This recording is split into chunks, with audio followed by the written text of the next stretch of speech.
Alright guys, time for another update video. I'm out here behind the shop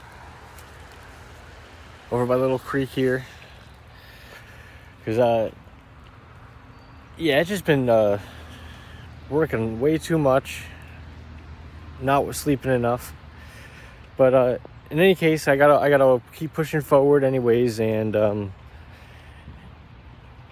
we gotta take the next steps, so and give you guys an update. So one of the next steps, the main one, is I gotta communicate with everybody, since we're currently not at a great status as far as, you know,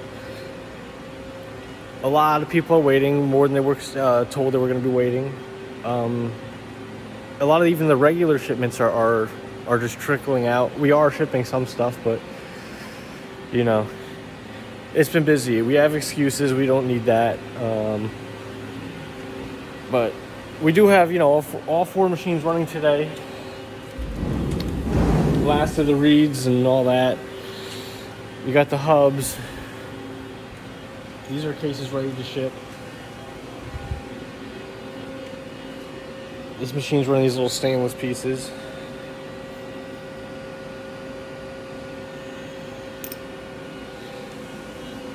That goes to a spindle assembly.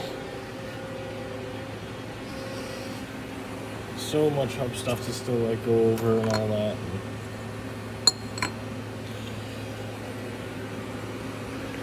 These are just some reject pieces.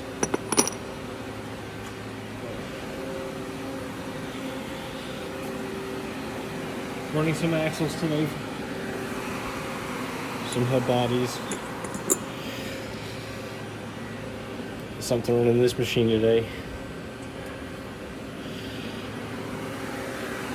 And then that shaft gets finished turned here. So just one more day of that, and that'll be out the door. There's more axles. These are actually going to be crown adapters. So we've been keeping busy. It's just hard for me to run four machines, the saw, keep the place clean, keep the coolant tanks filled, the oil filled, inspect the parts.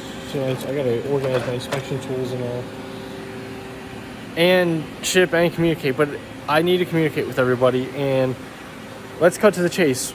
How are we gonna fix this? What went wrong? So what went wrong fundamentally?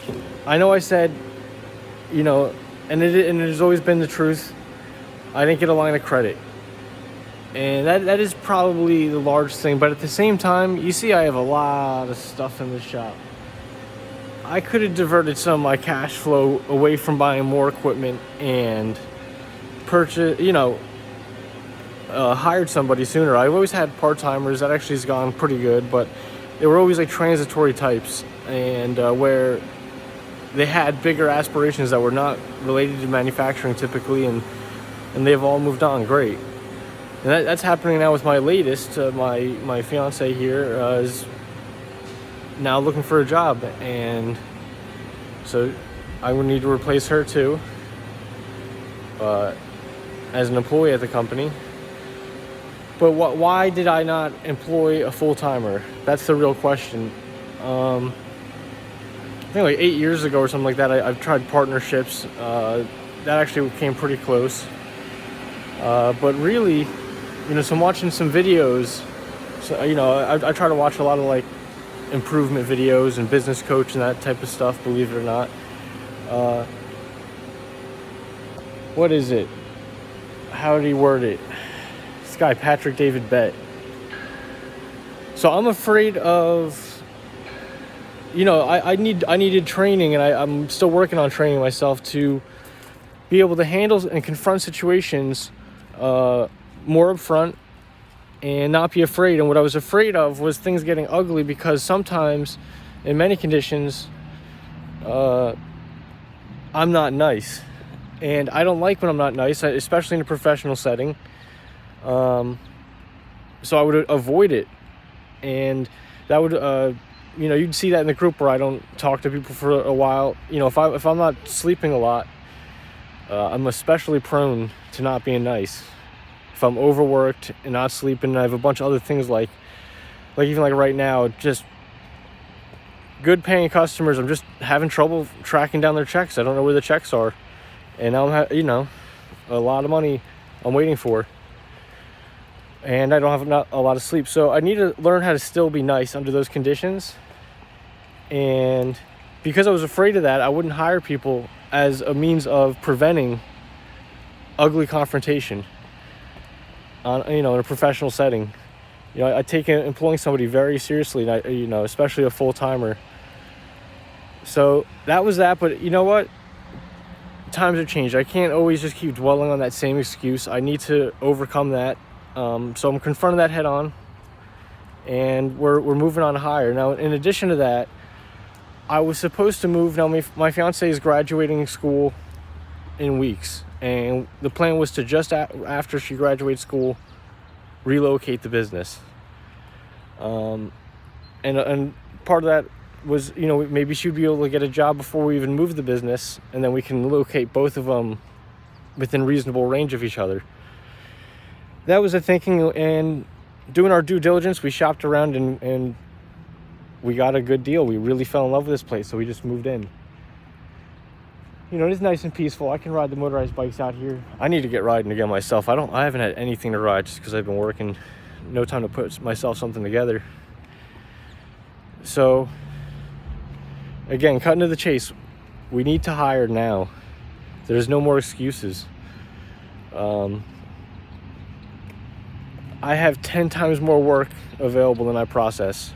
It's been that way. I've been sponsoring race car teams. I've been doing all sorts of things, not even taking up my sponsorship. Tell them I don't even put stickers on the car. I don't care, because I'm not ready. But the fact is, I will be ready soon. And when that time comes, the work will be there. So, I have a lot more ideas for products too. If I just had things in stock, if I just repaired my reputation, there's a lot of room for growth there. So it's time to hire. And here's what we need. I need running capital now. Bills are getting paid right now, but I don't have almost anything saved up because this move was rushed. I had a bunch of other unfortunate things happen, whatever, things happen. Anyways, I made less money than I thought I was going to make, and I spent more money than I thought I was going to spend. So now, if I need to hire somebody, I either need to wait a couple months, or I need some sort of, I think I need roughly $20,000 just to hire one employee. And almost all that money will be spent, not even spent, it will be held in reserve just to protect payroll and workman's comp insurance and that kind of thing. And just honestly, if I'm keeping an employee employed, if there's a job and they need a tool, I need to be able to buy that tool. I'm not going to sit there and tell the employee, no, we can't buy the tool. That's not the type of business we run. And with an extra employee, we're going to have a lot more situations where we're going to need to buy the tool, buy the material. So that's why I need minimal, 20,000 is the number. So that's what I'm looking at. I'm looking at how to get that. I don't have time for all the bank stuff because they're going to make me wait. I want to do this now. If it's going to be a couple months, then I'll just do it with my own money.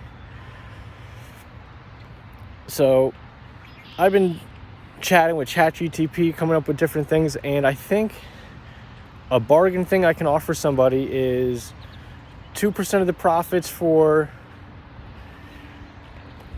maybe like 20, 30 years. So 2% of the company's profits for 20, 30 years. Yeah, something like that for $20,000. I think that would be saying that I have like I'm bad at this, but maybe that's like saying I have $1 million valuation, which is very reasonable. Considering how much equipment I have, I don't need to add equipment to hire people. I don't need to do sales or outreach. So, yeah, I could easily say a cheap valuation for my company is $1 million. And I think you'll by my estimates, you'll get a return of over $100,000 for the $20,000. So first, I'm going to reach out to family and friends and that kind of thing, since it is a good deal. And if none of them want it, I'm going to probably put it out into open market and, you know, do what I need to do to get moving. Otherwise, I'm just going to keep storming ahead. I'm going to repair my reputation. I'm going to put attractive sales of product on the website, and I'll fire sell things if I have to. I'll put things up cheap. But the point is, we're getting an employee. We're not waiting anymore. And yeah, no more excuses.